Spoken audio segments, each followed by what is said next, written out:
Sebelum meneruskan materi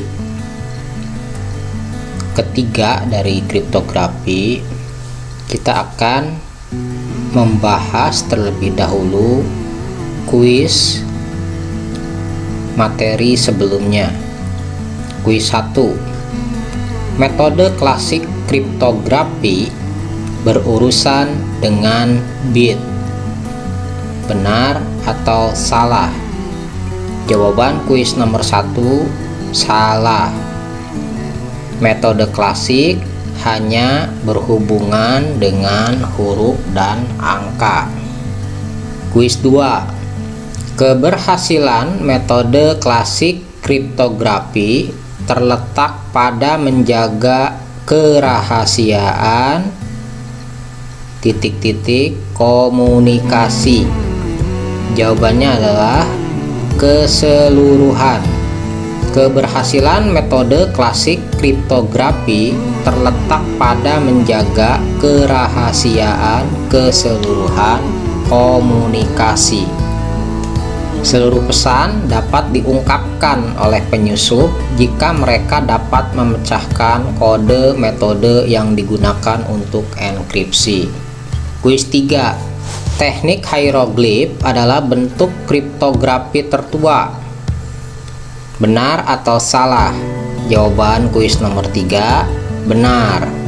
Karena kurangnya keterampilan linguistik, bentuk komunikasi gambar lazim ribuan tahun yang lalu. Penyelesaian kuis tersebut melengkapi topik kita tentang beberapa faktor pembeda antara metode kriptografi klasik dan modern. Hanya itu. Materi selanjutnya adalah tradisional cipher Julius Caesar. Kita semua pernah mendengar atau membaca tentang diktator Romawi, Julius Caesar.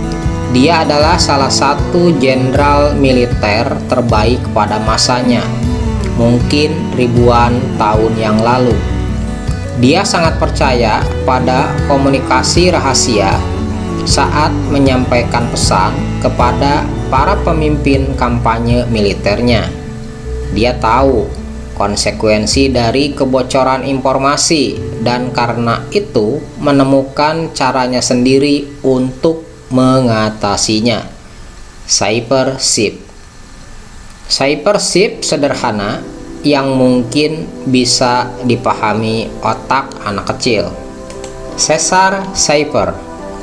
Dalam sandi ini, kami menggeser teks biasa untuk beberapa kali yang telah ditentukan sebelumnya. Nomor yang telah ditentukan ini menjadi kunci kami. Abjad-abjad tersebut seharusnya ditempatkan secara siklus sedemikian rupa sehingga pergeseran dari abjad terakhir Z akan menghasilkan abjad pertama A. Contohnya seperti ini. Ini bisa diputar. Jadi A 24 42 62. E02 46 66 81. Sebuah perangkat roda kode yang digunakan di zaman dahulu untuk proses enkripsi dan dekripsi yang lebih cepat. Kita telah melihat contoh sederhana dari Caesar Cipher di topik kita sebelumnya. Surat-surat dari Ratu Mary dari Skotlandia ditunjukkan dengan sandi sederhana. Sekarang Anda pasti sudah menebak bahwa Caesar Cipher dan SIP Cipher saling dipertukarkan. Perhatikan tulisan ini. Enkripsi Caesar Cipher. Namun, sandi Caesar adalah sandi di mana kunci 3 digunakan. Jadi, plain text atau teks biasa coding is blessing dapat dienkripsi menggunakan Caesar Cipher sebagai ciphertext FRGLQZLVEOHVVLQZ. Meskipun kita dapat menggunakan kunci apa saja untuk enkripsi. Dekripsi Caesar Cipher. Proses dekripsi persis kebalikan dari enkripsi. Alih-alih menambahkan posisi kunci, kita perlu mengurangi posisi kunci untuk mendapatkan teks biasa. Chip cipher cukup mudah, dan oleh karena itu keamanan yang diberikan juga bersifat sangat mendasar. Salah satu kelemahan terbesar dari Caesar Cipher adalah terbatasnya jumlah kunci yang tersedia. Dengan setiap bahasa datang dengan serangkaian huruf yang terbatas. Kuncinya juga menjadi terbatas karena alasan ini. Jadi, dengan bahasa Inggris hanya ada 26 kunci yang mungkin. Dengan cara ini, seorang pemecah kode dapat memberikan seluruh waktunya untuk mencoba setiap kunci yang mungkin dan mendapatkan teks biasa yang tepat. Substitution Cipher. Bahkan dengan kelemahan Caesar Cipher, itu terus menguasai grafik kriptografi selama bertahun-tahun. Untuk membangun bentuk komunikasi yang lebih aman, pembuat kode membuat sandi lain yang dikenal sebagai sandi pengganti. Seperti namanya, alih-alih menggeser alfabet untuk membuat ciphertext, bentuk cipher ini menggantikan alfabet. Substitution Cipher. Substitusi cipher juga cukup mudah diimplementasikan. Dalam bentuk cipher ini, setiap abjad dalam plaintext dapat diganti dengan abjad lainnya. Jadi, dalam contoh kita di atas, A akan diganti dengan T, dan B akan diganti dengan X, dan seterusnya. Seperti pada tabel berikut ini, A menjadi T, B menjadi X, C menjadi B, dan seterusnya. 1 dari sejuta.